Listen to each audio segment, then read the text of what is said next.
c'est assez incroyable. J'ai énormément d'amis. Et en fait, quand vous avez des difficultés comme ça, vous n'en parlez à personne. En fait, vous êtes isolé.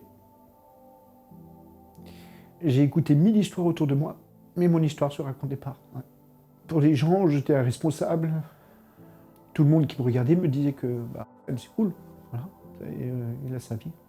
J'étais employé comme responsable au sein d'une entreprise d'un moulin donc, qui a brûlé. Je me suis retrouvé dans une situation où je découvrais un monde que je ne connaissais pas. Donc en fait, je n'ai jamais été chez France Travail ou Pôle emploi à l'époque. Je me suis même présenté directement, je ne savais même pas qu'il fallait s'inscrire sur Internet. Et avec ma femme, nous nous sommes tout de suite projetés dans la création d'une entreprise. J'avais le permis à passer, donc parce que je suis devenu chauffeur VTC. Et le permis nécessitait 2300 €. Donc comme j'étais un responsable, j'utilisais mes comptes de formation, donc j'avais pas énorme. Donc j'ai payé tout de ma poche. Et c'est à ce moment-là qu'on s'est rendu compte qu'en fait, avec la rupture conventionnelle, pendant 4 mois et demi, je n'allais pas percevoir de...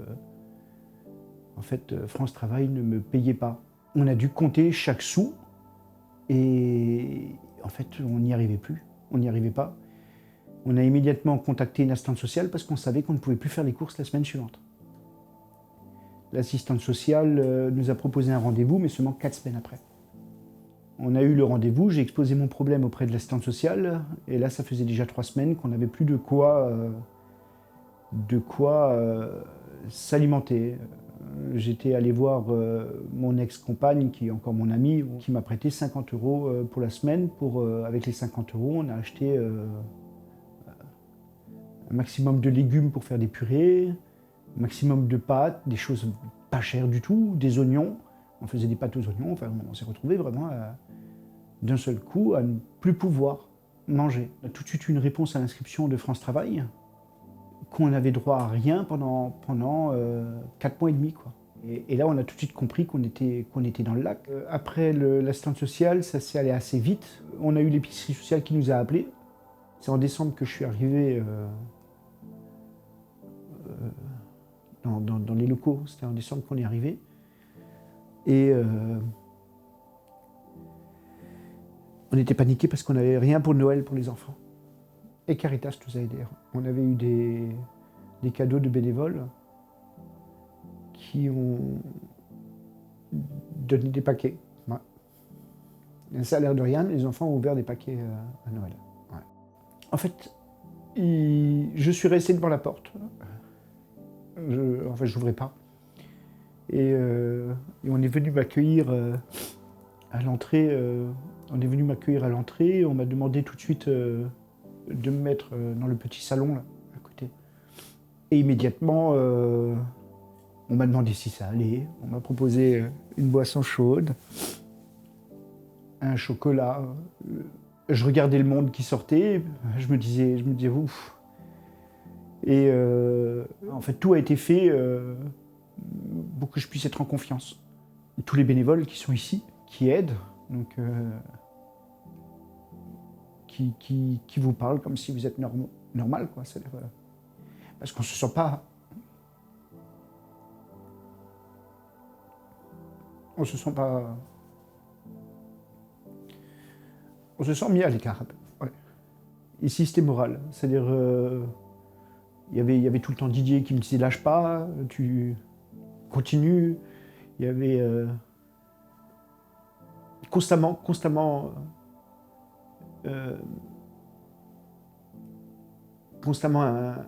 un encouragement. Parfois, je venais, j'étais dépité. J'avais une écoute. C'est-à-dire, en fait, ici, je sortais grandi. Et quand on retourne dans la vie de tous les jours, on n'est pas grandi. Pouvoir manger, enfin, ça vous relève un peu la tête.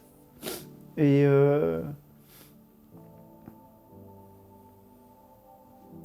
c'est pas juste la partie alimentaire, c'est tout ce qu'il y a autour. C'est de l'humanité, oui. Ouais, tout simplement, ouais. En fait, on se rend pas compte, mais il y en a de moins en moins.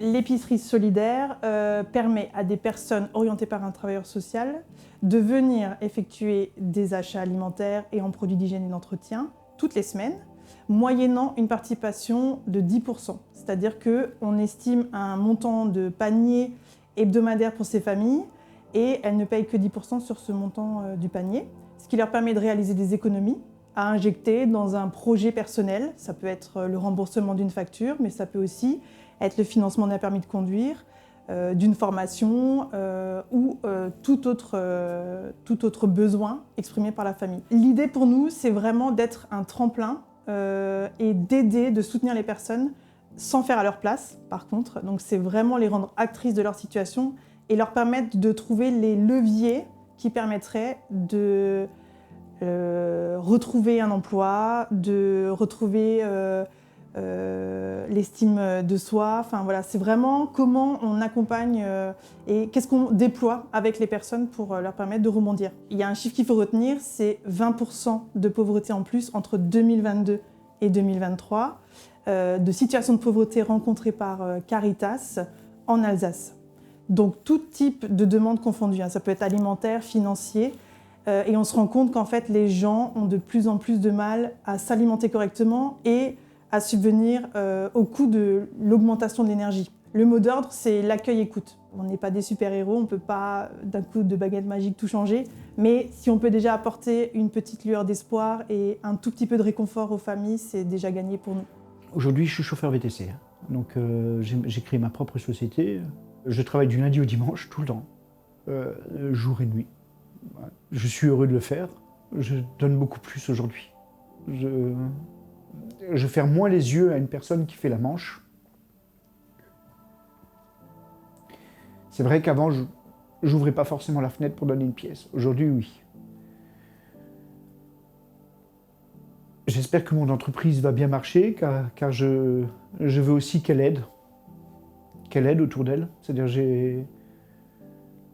j'ai aussi en projet de pouvoir accorder aussi 1 à 2 heures de mon temps pour donner quelque chose.